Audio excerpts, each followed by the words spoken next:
Alrighty, welcome back everyone. We just talked about some of the stuff going on in the NFL, some rule changes that have happened up there and possibly could trickle down to college football, so broke down those rules for you and what they would look like at the college football level, some implications of them. But let's jump into RG3. He has been in the news quite a bit lately, I won't lie. Last week he had some comments about Caleb Williams and the Bears that I'll get to here in just a second, and he had some comments about Shedeur Sanders and possibly his draft process going into the 2025 draft, and I'll break that down towards the end of this segment. But let's start with Caleb Williams.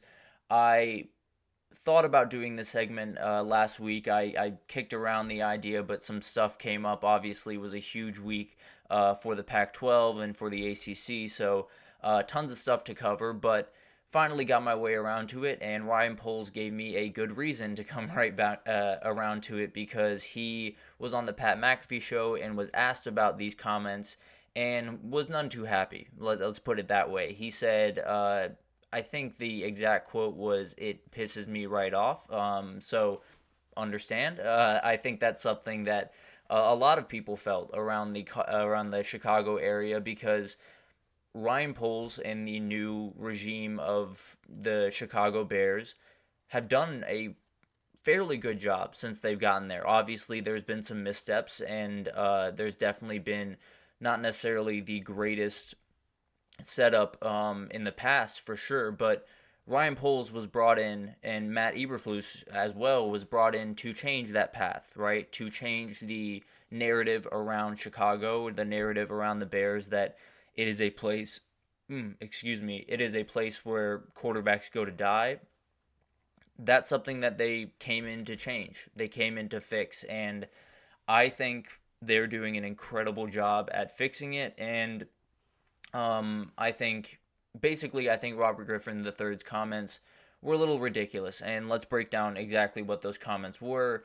He essentially said that if Caleb Williams was drafted to Chicago, he should refuse to go there. He cited a number of former quarterbacks that have struggled there. He cited that Matt Eberflus is technically going into this season kind of on the hot seat, so you could be going into your second season with a second coach. And some of that is totally valid. Some of that I totally get, and I understand kind of where he's coming from. But there's a number of reasons that I really disagree with this take overall. I think, number one, the Bears, I talked about it a little bit earlier, but the Bears have been doing a lot of really incredible things since Ryan Poles showed up. They've been making a lot of roster moves that are very important. There are real worries around Matt Eberflus. I don't argue with that, but he did a huge thing in hiring Shane Waldron as their new OC. With all the shakeup that happened over Seattle, they were able to pick him up, and he is a great offensive coordinator, brought the best out in Geno Smith the last couple of years, and I think he's a great addition to this staff. I think Waldron is someone that can do incredible amounts of things if you give him a quarterback like Caleb Williams. And also, Matt Eberflus, as we know, might not be the greatest overall head coach. I think there are some worries about some of the nuances of being a head coach, but at the end of the day, you saw towards the end of last season, the dude can coach defense. I don't think there's any question about that. So if he is in a position where he can handle defense and Shane Waldron can handle the offense, I think that is something that could absolutely work for the future of the Bears. Obviously, Eberflus will have more on him being the head coach, but at the end of the day, if you have those two guys and they know exactly what they're doing at those sides of the ball, you're going to be very successful 9 times out of 10. So as long as Matt Eberflus doesn't make any crazy like time management mistakes or things like that, you could have a very sustainable model where maybe your coach is in a little bit of hot water going into the season, but coming out of it, he definitely could be totally out of that. So, but then a couple of the roster moves that they made, obviously DJ Moore, adding him last year was a huge deal. That trade has become better and better by the day if you're a Bears fan. And then they added Keenan Allen recently, and that is a huge piece for a young quarterback because Keenan Allen has as good of hands as there is in the entire NFL. He's someone that is super reliable, And then you have Cole Kmet, who I think honestly might be the biggest piece for Caleb Williams going into this first year. Obviously, nothing is set in stone, but I'm working under the assumption that Caleb Williams will be the number one pick and will be the player for the Bears going forward. And I think Cole Kmet is huge for him. Young quarterbacks need as many fail-safes as possible. They need as many guys to go to on a 3rd and 8, and they know that that guy is going to catch the ball as long as you put it on target, and Cole Kmet is that guy. I think he's continuing to develop and will be so much better this upcoming year. Will be honestly one of the top 10 to 5 tight ends in the entire league this upcoming year, and I think he'll be a huge help to a young quarterback, in this case, Caleb Williams. And then the offensive line, I think, is a fair place to criticize the Bears. There has been a lot of worry about that. Justin Fields was running for his life a little bit last year at times. But Darnell Wright is someone that is developing at left tackle. They will continue need to build it out and add more players, possibly some veterans coming in. But at the end of the day, this is a group that will slowly get better. They are still young at a number of the line positions, and as long as they can slowly get better and give Caleb Williams, 10% or 15% better coverage than they gave Justin Fields, I think they'll be in good shape. And then finally, the defense. I think this is probably the biggest flip that has happened under Ryan Poles and Matt Eberflus while they've been at the Bears.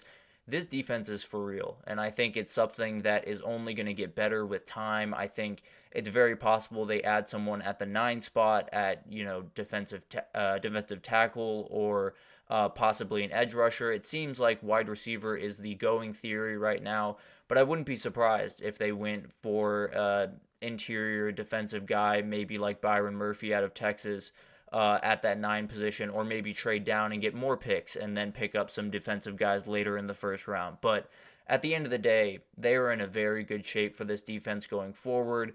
Montez Sweat was a huge addition last year. The back end of that defense is absolutely for real. They have guys like Kyler Gordon, but also Jalen Johnson is the linchpin of that defense. He's the guy that really makes everything work because you need that number one corner. I think we've talked about it a number of times at the college football level.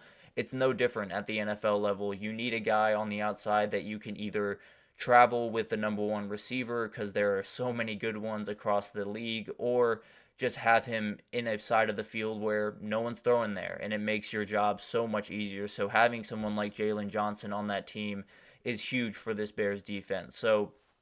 But let's get into kind of the real reason that RG3 was going after the Bears and was the reason that all of this has become a big thing. And the idea of him not going to the Bears is even a conversation. And it's the Justin Fields time in Chicago, because it was a very complicated time. There were a lot of things that the Bears did not do very well to put him in positions to win. I think Luke Getsy was not a good fit for him at offensive coordinator. I think they did not have a lot of weapons before DJ Moore and Cole Kmet, and Cole Kmet, as we talked about a second ago, is still kind of hitting his stride in this league. So there was not a lot going in Justin Fields' direction, to be totally honest. He made a lot of remarkable plays. He did a lot of really, really incredible things. And there were definitely some ways that the Bears could have helped him to be a better player in the time that he was there.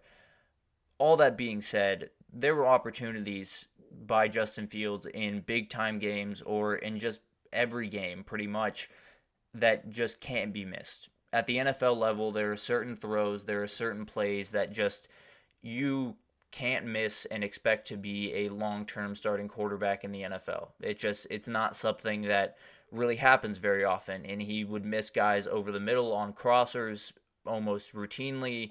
There were a lot of times where he would underthrow a deep throw, or overthrow it was actually more likely. He had a lot of problems throwing the ball, and it's something that you can blame all the stuff around him as much as you want, and the stuff around him was not great. I won't necessarily fault you there, but at a certain point, Justin Fields holds a certain amount of responsibility for what went down in Chicago, and he could have played better football. I don't think there's any argument about that. So as we go through all of this and we talk about, how Justin Fields was handled and how the Bears have kind of slowly started to change. I think that's the biggest thing is Justin Fields came into a Bears organization that was in a really bad place. The roster was not nearly as good as it needed to be. The defense was questionable at best.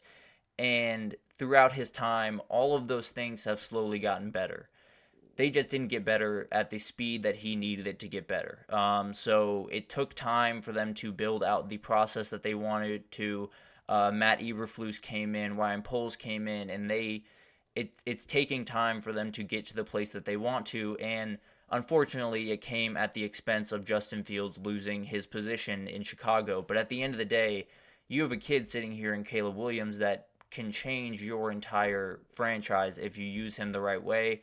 And he's walking into a situation where I would be hard-pressed to make an argument for the Commanders being a better situation or the Patriots being a better situation right this second than the Bears. So I think this is as good of a situation as he is going to fall into, because if the Bears don't take him, the Commanders are taking him. If the Commanders and the Bears don't take him for some crazy reason, the Patriots are taking him. So those are the three options, and out of the three options, Chicago comfortably wins that battle in my eyes. And maybe some people have some other ideas about that, but at the end of the day, I think the Bears are set up pretty much as good as they have been in a decade. It's hard to conceptualize just how long it's been since the Bears have been a big-time player, but at the end of the day, this is a really good situation for a quarterback to walk into.